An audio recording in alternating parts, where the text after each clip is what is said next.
Morning everyone, তোমরা কেমন আছো? সবাই ভালো আছে আর আমিও ভালো আছি।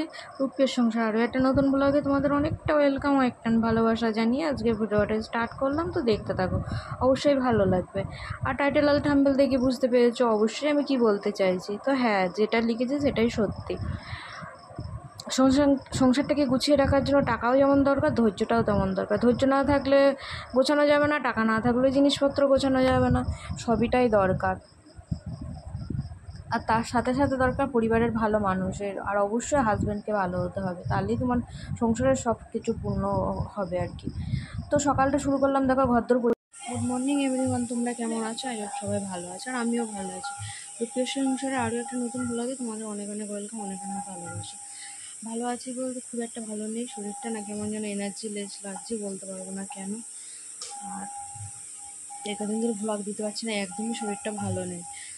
আর ভাইয়ের বিয়ে আছে, যেতেও পারিনি, শরীরটা ভালো নেই বলে। আর যারা অলরেডি আমার সদস্য হয়ে আছে তাদেরকে অনেক অনেক অসংখ্য ভালোবাসা, অসংখ্য ধন্যবাদ। আর স্কিপ করো না, দেখতে থাকো। আর যেসব বন্ধুরা এখনও আমার সদস্য নেই তাদেরকে বলছি অবশ্যই আমার ভিডিওটা স্কিপ করে যেও না, আর সাবস্ক্রাইব করে দিও চ্যানেলটিকে। আর ভালোবেসে দেখতে থাকো, আর ভালোবেসে আমার ফ্যামিলির একজন হয়ে যায়। রান্নার চাপটা কম, তো দেখা যাক শনিবার আজ কী কী করা যায়। আর কিছু জামা কাপড় কেচেছিলাম, সেগুলো একটু গুছিয়ে নিচ্ছি। আর দেখো, ধৈর্য ধরে কাজগুলো না করলে ঘরদোর কিন্তু আমরা গুছিয়ে রাখতে পারি না ঠিকঠাক মতন। আর শনিবারে কে কী তোমরা রান্না করো অবশ্যই কমেন্ট করে জানিও, আর আমি কী কী রান্না করেছি অবশ্যই তোমাদের সাথে শেয়ার করবো।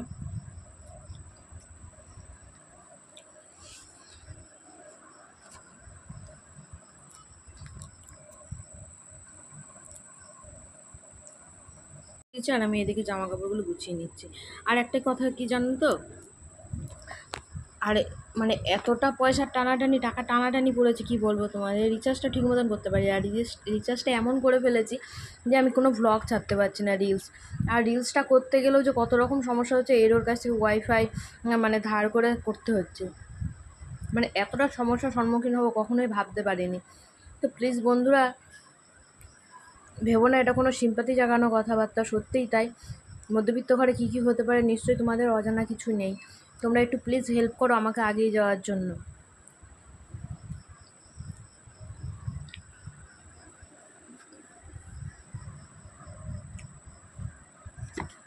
আর কিছু জামা কাপড় কেচেছিলাম, সেইগুলো গুছিয়ে নিচ্ছি।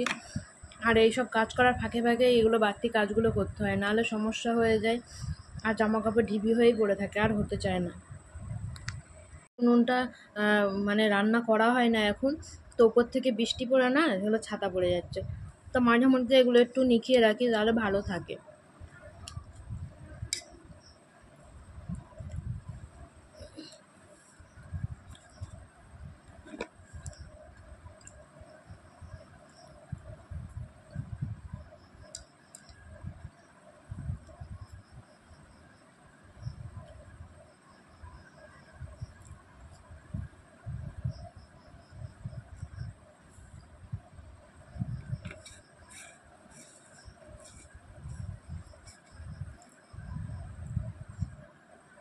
এদিকে উনুনটা নিখিয়ে টিকিয়ে নিয়ে তারপরে শোনার জন্য খিচুড়ি স্কুল থেকে খিচুড়িটা নিয়ে আসতে চলে যাবো।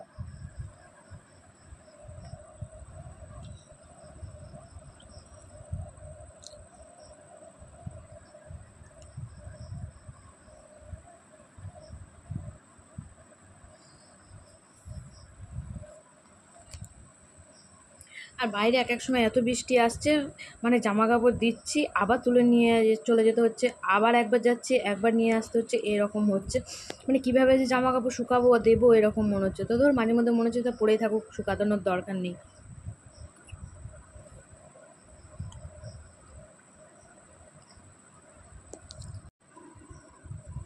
আর এদিকে ভাতটা বসিয়ে দিয়েছি, আর এদিকে আলু পটল চচ্চড়ি বসিয়ে দিয়েছি। কেননা কী বলো তো, শনিবার তো আজকে তো সেরকম কিছু রান্না হবে না, নিরামিষই রান্না হবে। তো এর জন্য এই আলু পটল চচ্চড়িটা পাঁচফোড়ন দিয়ে বেশি করে মানে একটু ঝাল দিয়ে বসিয়ে দিয়েছি। আর এই যে করার পর এই জলটাও ঢেলে দিলাম, কষানো হয়ে গেছে যেহেতু। আর ওদিকে ভাতটাও হচ্ছে, দেখতেই পাচ্ছ।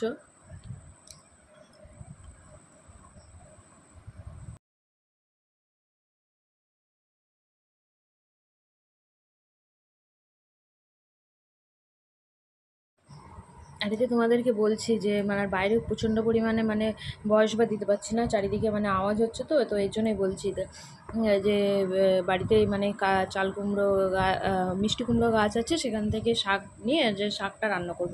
অনেক দিন ধরে ভাবছি যে কুমড়ো শাকটা খাবো, তো দেখি আজকে কেটে নিয়ে রান্না করব।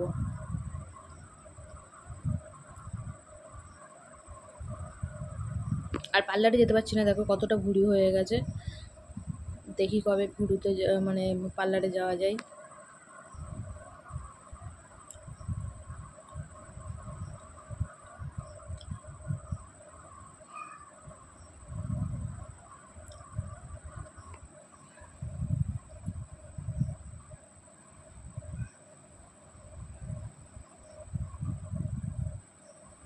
লবণটা ফুরিয়ে গেছে, সেই লবণটাই ভরে নেবো আর কি, কোটোগুলোই ভরিয়ে নেবো। না হলে মানে আঁশ আর নিরামিষের তো ব্যাপার আছে, তো কোটো কাটা আমি সবই আলাদা করে রেখে দিয়েছি, সেইগুলোই আলাদা আলাদা করে ভরে রেখে দেবো। নাহলে ছোঁয়া টোয়া হয়ে যায়, আঁশ নিরামিষে খুব অসুবিধা হয়ে যায়। তো এর জন্য এই যে নিরামিষ কোটোটা, এই লবণটা ঢেলে নিচ্ছি।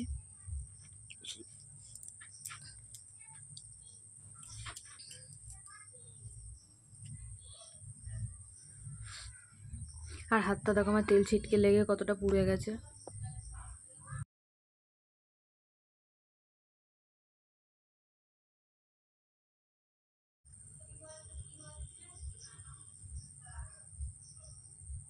আর এদিকে ভাতটা হয়ে গেছে, সেটাই দেখছি যে ভাতটা হয়ে গেছে কি।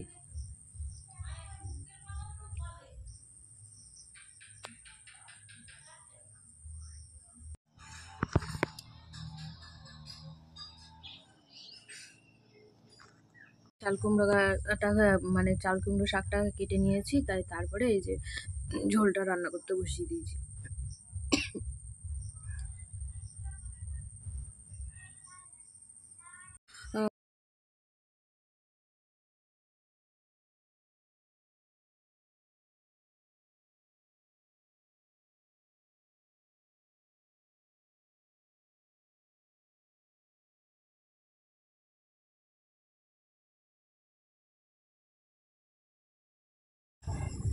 তারপরে এই যে রান্নাবান্না হয়ে গেলো, তো এই রান্নাঘরটা সব মুছে নিলাম, মুছে টুছে নিয়ে একবারে বেরিয়ে যাব, সব কাজ কমপ্লিট হয়ে গেল। আর আমার না খুব নুপুর পড়ে থাকতে খুব ভালো লাগে, কার কার এরকম ভালো লাগে অবশ্যই কমেন্ট করে জানিও। আর আজ শনিবার যেহেতু রান্না করেছিলাম, তোমার বড়া দিয়ে ঝিঙে দিয়ে একটা ঝোল করেছিলাম দুপুরের জন্য, আর হচ্ছে মিষ্টি কুমড়োর শাক, আর হচ্ছে বড়া ভাজা। আর সকালে করেছিলাম হচ্ছে বেগুন দিয়ে একটা তরকারি, আর পটল ভাজা, উচ্ছে ভাজা। তো আজকের মেনু এই পর্যন্তই। আর হচ্ছে আমরা চাটনি করেছিলাম। তো কাদের বাড়িতে কী কী রান্না হয়েছে অবশ্যই কমেন্ট করে জানিও, আর ভিডিওটা কেমন লাগলো অবশ্যই জানিও। আর যারা অলরেডি আমার ফ্যামিলির সদস্য হয়ে আছো তাদেরকে অসংখ্য অসংখ্য ভালোবাসা, অসংখ্য ধন্যবাদ। আর বড়োদেরকে আমার প্রণাম জানাই। আর যারা এই পর্যন্ত আমার ভিডিওটা মানে যাচ্ছে তাদের কাছে অবশ্যই আমার ভিডিওতে লাইক দিয়ে আর সাবস্ক্রাইব করে আমার সাথে অবশ্যই থেকো। তো টাটা, দেখতে থাকো। হয়তো ভালোভাবে দিতে পারি না, বলতে পারি না, কিন্তু সাথে থেকো আমার সাথে অবশ্যই। সংসারে কাজ করেও যেন মানে শেষ আর হয় না, কাজ কিছু না কিছু থেকেই যায়।